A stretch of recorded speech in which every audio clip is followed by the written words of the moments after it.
Oi, seres humanos! Aqui é a Monique, esse é o canal Histórias de Noah e bem-vindo a mais um vídeo.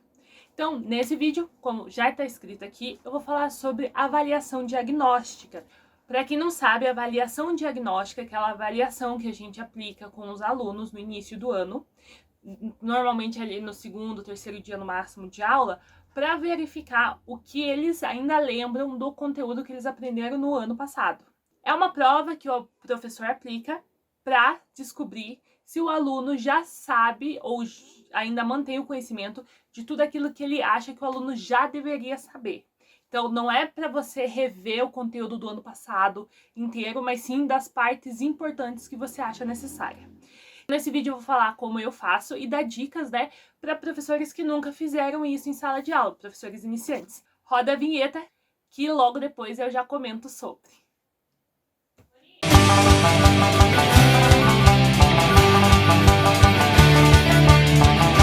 Então tá, vamos começar. Só antes, esse vídeo eu resolvi fazer porque foi deixado no comentário aqui do canal pedindo para ser feito. Então, se vocês têm interesse em algum assunto e querem saber mais e querem que a gente, né, eu ou a Morgana faça algum vídeo, pode deixar ideias aí no comentário, porque a gente lê todos e pode demorar um pouquinho, mas a gente faz, tá? Então, eu vou deixar aqui o print, né, para vocês verem aí o comentário que foi feito, que esse vídeo é uma resposta a esse comentário. Então lembrem, gente, de curtir o canal, de seguir a gente e de comentar para saber se vocês concordam, quais mais conteúdos vocês querem ver aqui no canal e de nos seguir nas redes sociais, ok? Então vamos para o assunto do vídeo. Como eu estruturo isso em língua portuguesa, né? Vai depender do ano. Eu só trabalhei com ensino fundamental. Então, como que eu aplico isso no ensino fundamental? Sexto, sétimo, oitavo e nono ano. Vou pegar o livro deles, daquele ano, e vou ver o que eles precisam aprender até o final do ano. Depois de eu ver o que eles precisam aprender naquele ano, eu vou pegar o livro do ano passado e ver qual daquele conteúdo do ano passado, isso pensando no sétimo, né? Pegar o livro do sexto e ver qual do conteúdo do sexto ano eles vão precisar realmente para aprender os conteúdos do sétimo. Vão ser esses conteúdos que vão ser necessários para as matérias do sétimo que eu vou precisar verificar se eles aprenderam. O que aconteceu comigo na escola que eu trabalhava? Nono ano, estava aprendendo orações coordenadas e subordinadas, e aprender isso durante o ano todo. Para isso, você precisa saber já sintaxe. A sintaxe da língua portuguesa, eles vinham a fundo no sétimo ano, ou seja, o oitavo ano, eles não viam isso. E aí eles reviam o conteúdo gramatical no nono e eles precisavam ter a base que foi construída no sétimo. Então, claramente, 90% dos meus alunos do nono não lembravam do que tinha aprendido no sétimo ano. Na questão gramatical, ia precisar fazer uma grande revisão de todo o assunto gramatical. Primeiro, em língua portuguesa, o que a gente precisa saber se eles aprenderam? Gramática, leitura, como eles estão lendo, como eles estão escrevendo, como eles estão interpretando o que eles estão lendo. Porque aqui a gente vai ver se eles conseguem codificar as palavras, as letras, as frases e, no geral, o texto. E aí, na interpretação, a gente vai ver se eles vão conseguir pegar as informações explícitas e as informações implícitas. Aí, a gente vai avaliar texto, ortografia, como eles estão escrevendo, se o texto tem coerência e coesão, né? Coesão e coerência. E a gente pode fazer eles escreverem textos e escreverem ditados também. A gente precisa avaliar essas 5 coisas. Então, como fazer essa prova? A prova diagnóstica, ela tem que ser uma prova curta. Por quê? Porque o aluno já vai saber que é uma revisão. Ele não vai ter paciência. É primeira semana de aula. Ele não vai ter saco para fazer uma prova. Então, você vai ter que chegar e falar assim: essa é uma prova diagnóstica para mim saber o que vocês aprenderam e ainda retém do que vocês aprenderam ano passado. Então você não pode colar, porque se você colar, eu vou achar que você já sabe esse assunto e não vou revisá-lo ou reensinar a vocês. Você não pode fazer com preguiça ou mal feito, porque eu vou achar que você não sabe e você já sabe o assunto. E aí eu vou repassar esse assunto e você vai ter que ver uma aula e fazer exercícios de coisas que você já aprendeu. Uma grande perca de tempo. Então, vai ter que ter essa conversa com os alunos. A prova tem que ser curta, questões curtas, gente. Porque, por mais que você peça paciência pra ele e que ele não faça com preguiça, se a prova for longa, ele vai desistir ali no meio do caminho. Principalmente porque não vale nota e é início do ano, ele tem o ano todo pra recuperar a nota dele mesmo, que vale a nota. Começando com a questão gramatical, né? Você pode começar com qualquer questão, mas vamos fazer ali, questão gramatical. Você coloca ali umas 2 questões, 3 questões, dependendo do que você precisa saber se eles já aprenderam, né? Vai depender do conteúdo, tipo, 6º ano, eles precisam saber as classes de palavras. O que é substantivo, o que é verbo, o que é adjetivo. Você faz ali umas 2, 3 questões para verificar isso. No 9º ano, eles precisam já lembrar de toda a questão sintática. Verbo transitivo, intransitivo, objeto direto, objeto indireto, predicativo do objeto, predicativo do sujeito. São coisas que eles vão precisar já ter embasado no 9º ano. E você já precisa fazer umas questões mais elaboradas sobre o assunto, mas ainda assim curtas. Tentem fazer a prova de 20 a 30 minutos no máximo. Na questão de interpretação, leitura, né? Primeiro, leitura.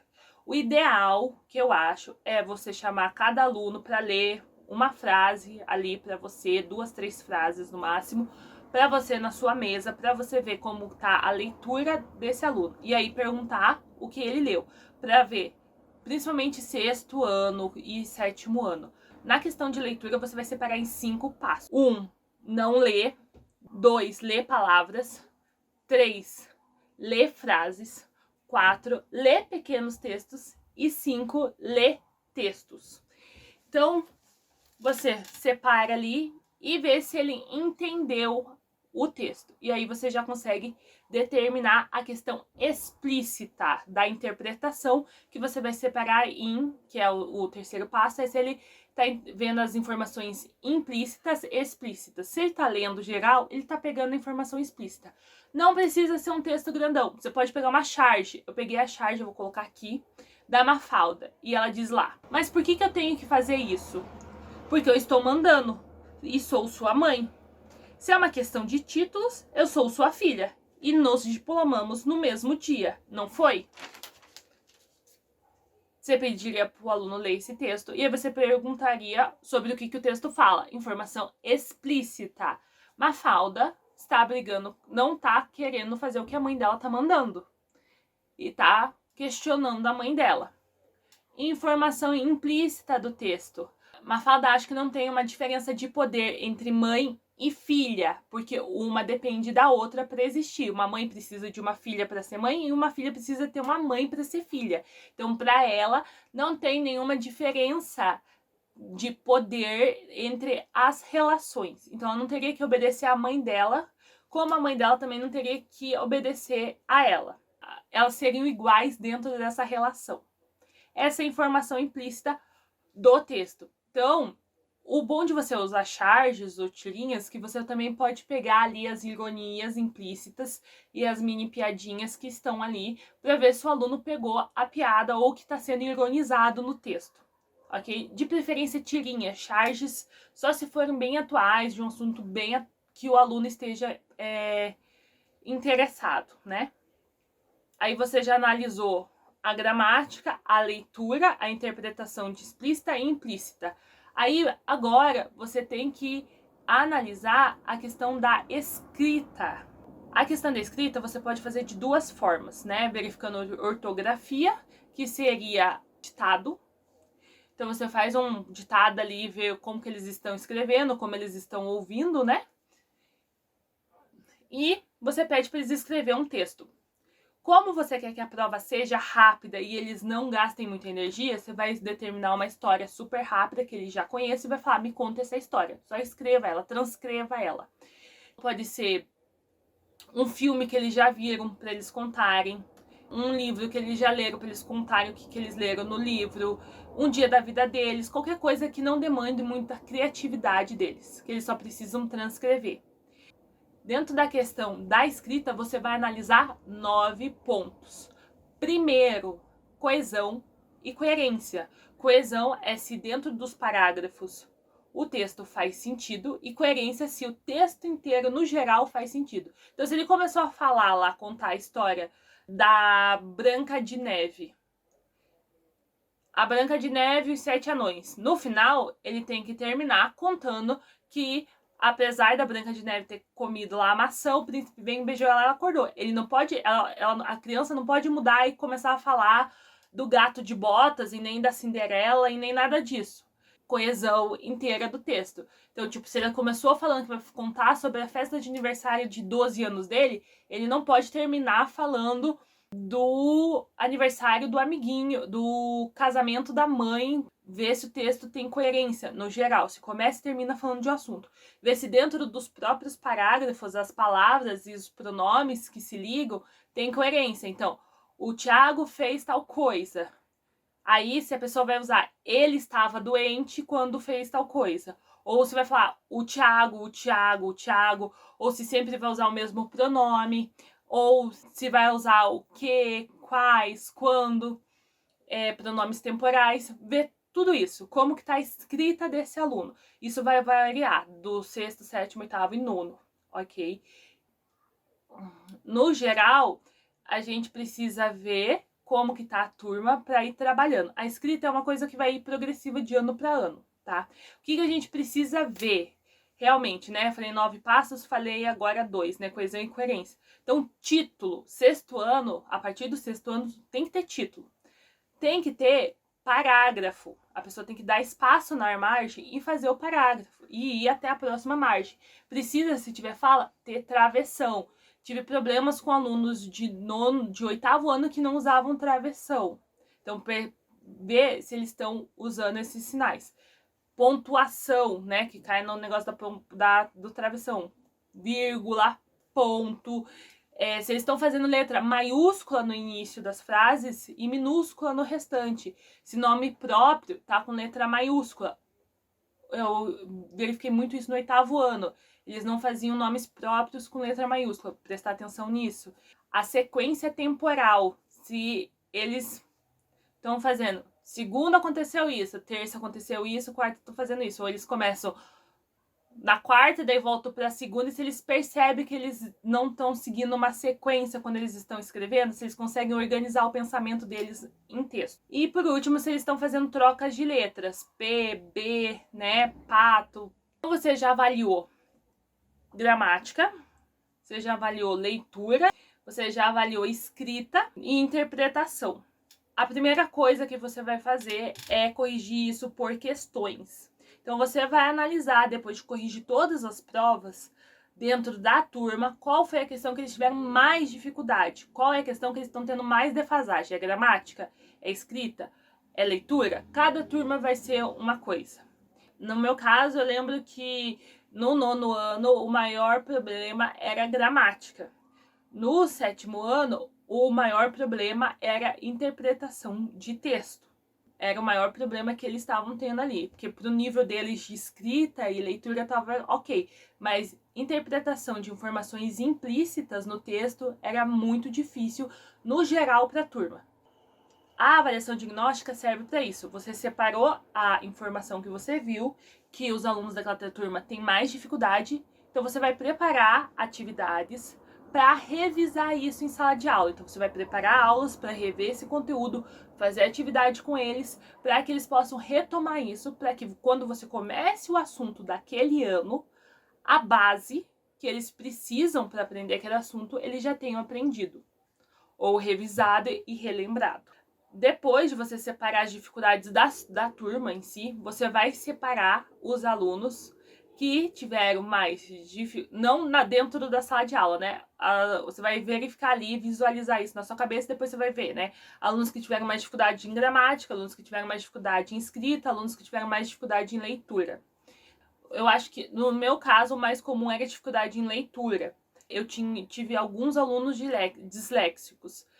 Então, eu tinha que preparar atividades completamente diferentes para o resto da turma. Enunciados, aí eu vou fazer aqui até um vídeo falando sobre como fazer atividades para alunos disléxicos, as diferenças que são necessárias. Mas, no geral, trabalhar com vários tipos de narrativas, tanto em imagem como em escrita, para que eles possam visualizar isso cada vez melhor.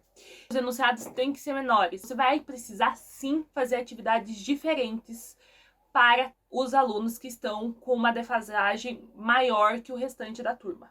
Então, vão ter alunos que vão ter dificuldade em uma coisa, tem alunos que vão ter dificuldade em todas. Então, para esses alunos, você vai ter que trabalhar um conteúdo, mas com atividades específicas ali para eles. Vai ser um pouco mais trabalhoso. A intenção é que até metade do ano cheguem todos, pelo menos, mais próximos. Não que cheguem no mesmo nível, mas que o mais próximo possível. E que essa defasagem diminua o quanto antes. Um exemplo, alunos do 9º ano que estavam com dificuldade do básico da sintaxe. Não lembravam o que era verbo transitivo e intransitivo, não lembravam que era objeto direto, objeto indireto. Então, além de dar aula, fiz exercícios, entreguei, pedi para ser feito, fiz em sala de aula, e os alunos que não tinham essa dificuldade, eu continuava passando as orações coordenadas e subordinadas, porque lá dentro eles iam ter que avaliar tudo isso. Fazia algumas questões a mais e para os outros alunos fazia questões diferentes ou menos questões. Alguns alunos eu realmente pedia, dava matéria a mais e falava, ó, é melhor você treinar isso em casa especificamente, porque você tá com uma dificuldade. Ou dentro da sala de aula mesmo, quando os alunos estavam fazendo a atividade, eu ia na mesa, voltava, explicava tudo de volta separadamente para os alunos que estavam precisando. Eu separava normalmente, no início do ano, eu prefiro separar assim em mini ilhas, não por defasagem, assim, eu deixava eles se escolherem e aí eu sentava naquela ilha e perguntava, né, já sabia mais ou menos qual era a dificuldade e voltava e explicava para eles. Porque é bom porque os alunos que já entenderam, eles podem ajudar os alunos que ainda não pegaram determinado assunto. Eu preferia misturar todo mundo, em vez de separar por dificuldade, mas aí eu sabia qual aluno que estava tendo mais dificuldade em gramática, qual aluno estava tendo mais dificuldade em interpretação, qual aluno que estava tendo mais dificuldade em escrita. E em língua portuguesa, a gente sempre precisa estar trabalhando todas essas habilidades. Desse modo, a gente pode sempre estar trabalhando isso e revisando e melhorando as habilidades de todos os alunos. Um problema grande também que pode acontecer no início do ano é os alunos que chegam depois. Eu tive um caso também do aluno que chegou tipo um mês depois da aula já ter começado. Então eu já tinha feito as avaliações diagnósticas, eu já tinha feito algumas atividades, já estava trabalhando com a turma e esse aluno chegou. E ele estava em defasagem. Então, além de ele não lembrar dos assuntos do outro ano, ele já tinha perdido o início dos conteúdos desse. E aí, é claro, gente, é uma questão de você falar com os pais, né? Porque eles sabem que o aluno vai estar atrasado, e de arrumar isso com a pedagoga mesmo da escola para dar um jeito desse aluno recuperar esse conteúdo. E aí você vai ter que conversar com a administração mesmo da escola para ver como que ele vai rever esse conteúdo que ele já perdeu do início do ano. Lembrando que a avaliação diagnóstica, essa avaliação que a gente faz no início do ano, mas a dia a dia a gente vai fazer a avaliação formativa, que é toda aula você passa um conteúdo, você passa o exercício e verifica se eles aprenderam. Se eles não aprenderam, eles estão tendo dificuldade em quê? O que eles erraram naquele conteúdo? E aí você sempre volta e dá uma nova revisada e outra forma, e passa de outra forma, e faz outros exercícios e explica de volta, até eles ir pegando. É uma questão de sempre estar revisando mesmo, tá?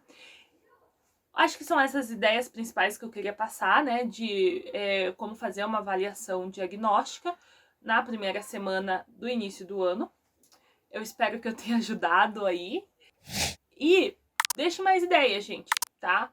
Podem deixar mais ideias aí, eu adoro, porque daí me dá mais conteúdo para fazer vídeos. E eu posso compartilhar também daí a minha experiência com vocês. Lembrem de se inscrever no canal, deixar sua curtida, fazer seu comentário sobre o vídeo, o que você achou que faltou, se você quer mais exemplos ou de atividades, alguma coisa mais prática, além dos exemplos que eu já passei aqui.